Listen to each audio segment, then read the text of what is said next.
what, you obviously had the stuff in Texas that you restructured. Yeah. At what point were you like, okay, I'm going to, start doing this on my own? And how did you start?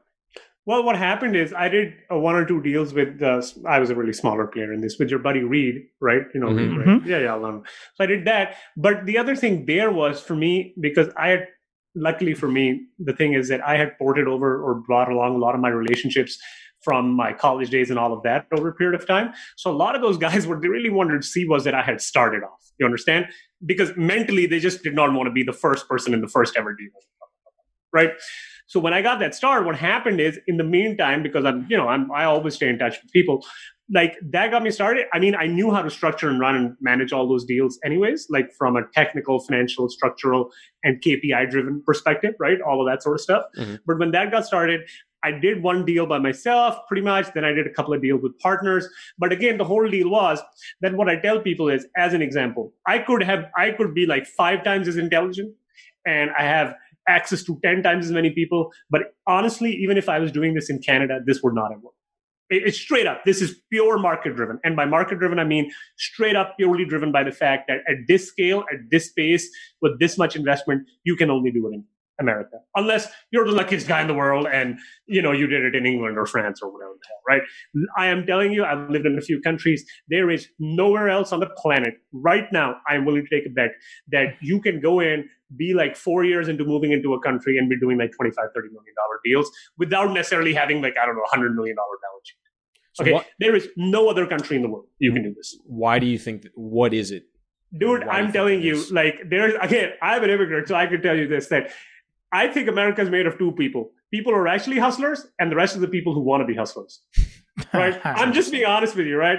So, and I think and I still don't know exactly what it is, because if you think about it, Canada as an example, or the UK, because I've got lots of friends there, it isn't that different because they speak the same language. We all kind of watch the same shows. You understand? So culturally, there are differences. Like culturally, there are differences in the US, but there isn't one thing you can point and say, oh, Canada is so much more different in that regard versus this on big picture items, right? Mm-hmm. There's just something. I don't know what it is. Maybe it's the size of the country. Maybe it's the fact that there's lots of people here.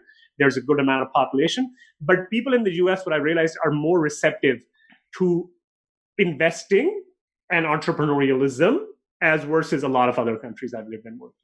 I don't know what the reason behind it is, but it's just the way it is. It's interesting. Well, and I don't want to, be too incorrect here, but that's why people come to this country, because I think that, well, here, fuck that. Americans suck and immigrants are better because they come here with an actual fucking work ethic. So like you said, there's hustlers and wannabe hustlers. Immigrants come to this country and they work their ass off. Americans sit here and get lazy and don't do shit. That's why that opportunity is there. It's because our own people in our own country are fucking lazy. Yeah. And there's a lot of us. There's a lot of people, but immigrants come here with, maybe it's the cultural differences in the other area where they come here and they're, there is it opportunity. It can be though, because I can tell you, I'm an immigrant. It's not just a cultural difference issue, because if it was a cultural difference issue, you could just stay in your own country and do the exact same damn thing. I you personally could work harder in your own country, and I'm telling you, you're not going to make that much progress. I just think that this is pretty fucking shitty to say, but I think Americans really truly are so lazy. They all want to have a Lamborghini. They want a big house. They want, the pools and the cars and the jets, but they do not want to even think of the work that goes into that. When other people come from other areas and they're like, you know what? I'll sweep the floor. I will do this. And then while I'm doing that, I'm learning more. I'm educating myself more. Then I'm going to go out and, buy a multifamily building, buy a retail center, whatever it is. I think people they work harder. When they come here for an opportunity, whatever that is, and they work harder than we do as ourselves. I mean, you see it. I mean, it's like this. It's like, there's so many examples of the guy that comes here with nothing and then he builds a ridiculous company and he's you've seen it across the board. Turn of the century, you have lots of Jews coming in, very successful community. You've got lots of Italians coming in, very successful. Lots of Irish people. Like if you ask people 150 years ago, would Irish people be successful? People would freaking laugh at you. And now 14% of like people in government and really high positions are Irish. I read that a few days ago, right? So you have wave after wave of particular immigrant groups coming. And man, I'm telling you this, man, let's put it this way. If you cannot find So some social issues aside, like I can understand there are certain times when luck is just bad. What are you going to do about it? But for the average person, if you cannot find a job in the US, let's put it, a reasonable job. Nobody's saying it's got to be the best. Okay. Honestly, I'm telling you this, man, you are going to be in a world of hurt if you go to any other country on the planet. Yes. You are not only going to world of hurt, not only are you going to be in a world of hurt, people are going to rub it in your face that you are a freaking dumbass. Yes, exactly. That's like nobody. You can do it here. If you apply yourself this much. That's why it is. There's so much opportunity in this country because if you apply yourself this much, it's amazing what you could accomplish. But if you apply yourself this much in other parts of the world, you're worthless. It's just never going to happen. You're not even able to get out of bed in the morning. Yeah, I totally agree with that. And the other thing also, which I've really found out is, I love this about Americans, is like when most of my investors and continued investors, right, not just the original ones, right, people who have come along over the years, they have been straight up because of referrals. People are very open to giving referrals in the US. People have no problem telling their friend, hey, I worked with this guy, he's really good, you should talk to him. People have no problem doing that. That's not always the case in other countries and other areas. Yeah, now, I don't know what it is, but I have had so many people say, hey, man, you're doing a really good job, because you have to do a good job, obviously, right? I really want you to meet this guy. And it turns out that guy gives me like $500,000. Yeah, that I can't speak to other areas, but I do know here when you perform, people like to brag about their performing asset, whether it's an individual. It's hey, I want to introduce my friend. Everybody wants that guy. Yeah. It sounds strange to me that it wouldn't be that way anyway. I don't know. Because it just makes, I'm telling you, man. It just makes logical sense to me that if somebody is looking for, you're talking to a buddy and something comes up and you're like, oh, you're doing that. And you're like, yeah. And if they express interest, say, hey, talk to, the guy I'm using.